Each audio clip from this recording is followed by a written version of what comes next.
Free ಬಸ್ನಿಂದ ಸರ್ಕಾರಕ್ಕೆ ಸಾಕಷ್ಟು ನಷ್ಟ ಉಂಟಾಗ್ತಾ ಇದೆ ಎಂದು ಸಾರಿಗೆ ಸಚಿವ ರಾಮಲಿಂಗಾರೆಡ್ಡಿ ಒಪ್ಪಿಕೊಂಡಿದ್ದಾರೆ.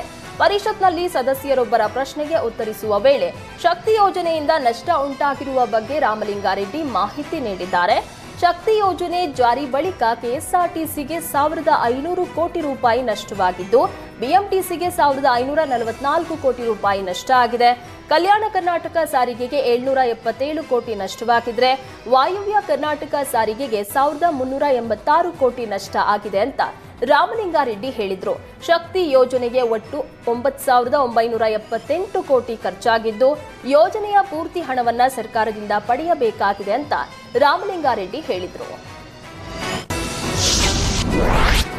ಗೋಲ್ಡ್ ಸ್ಮಗ್ಲರ್ ರನ್ಯಾರಾವ್ ಬಗ್ಗೆ ಸಚಿವೆ ಲಕ್ಷ್ಮೀ ಹೆಬ್ಬಾಳ್ಕರ್ ಪ್ರತಿಕ್ರಿಯೆ ನೀಡಿದ್ದಾರೆ.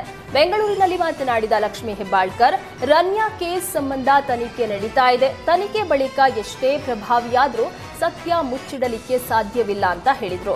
ರನ್ಯಾ ವಿರುದ್ಧ ಕಾನೂನು ರೀತಿ ಯಾವ ಕ್ರಮ ಕೈಗೊಳ್ತೇವೆ, ಸಚಿವರ ಹೆಸರು ಯಾಕೆ ಬರ್ತಾ ಇದೆ ಎಂಬ ಮಾಹಿತಿ ಇಲ್ಲ ಅಂತ ಲಕ್ಷ್ಮೀ ಹೆಬ್ಬಾಳ್ಕರ್ ಹೇಳಿದ್ರು. ಗ್ಯಾರಂಟಿ ಅನುಷ್ಠಾನ ಸಮಿತಿಗೆ ವಿರೋಧ ವ್ಯಕ್ತಪಡಿಸ್ತಾ ಇರುವ ಬಿಜೆಪಿ ನಾಯಕರಿಗೆ ಸಚಿವೆ ಲಕ್ಷ್ಮೀ ಹೆಬ್ಬಾಳ್ಕರ್ ತಿರುಗೇಟನ್ನ ನೀಡಿದ್ದಾರೆ. ಬೆಂಗಳೂರಿನಲ್ಲಿ ಮಾತನಾಡಿದ ಹೆಬ್ಬಾಳ್ಕರ್, ಬಿಜೆಪಿ ನಾಯಕರಿಗೆ ಮಾಡೋದ ಕೆಲಸ ಇಲ್ಲ.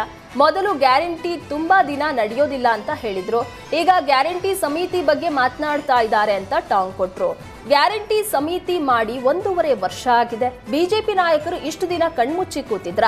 ಪ್ರತಿಭಟನೆ ಮಾಡಲು ಒಂದು ಕಾರಣ ಬೇಕು, ಹೀಗಾಗಿ ಗ್ಯಾರಂಟಿ ಸಮಿತಿ ವಿರೋಧಿಸ್ತಾ ಇದ್ದಾರೆ ಅಂತ ಹೆಬ್ಬಾಳ್ಕರ್ ಕಿಡಿಕಾರಿದ್ರು. ಮಹಾರಾಷ್ಟ್ರದಲ್ಲಿ ಬಿಜೆಪಿ ಸಚಿವರು ಆರ್ಎಸ್ಎಸ್ ಕಾರ್ಯಕರ್ತರನ್ನ ಪಿಎಗಳಲ್ಲಿ ನೇಮಿಸಿಕೊಂಡಿದ್ದಾರೆ.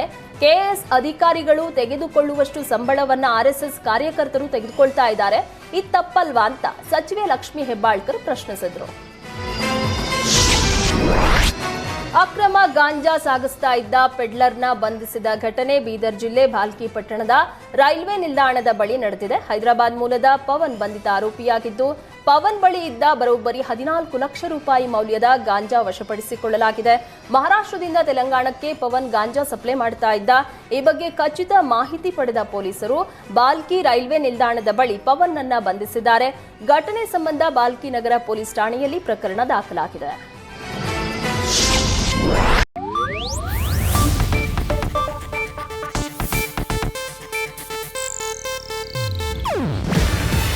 ಇದು ಏಷ್ಯಾನೆಟ್ ನ್ಯೂಸ್ ನೆಟ್ವರ್ಕ್ ಪ್ರಸ್ತುತಿ.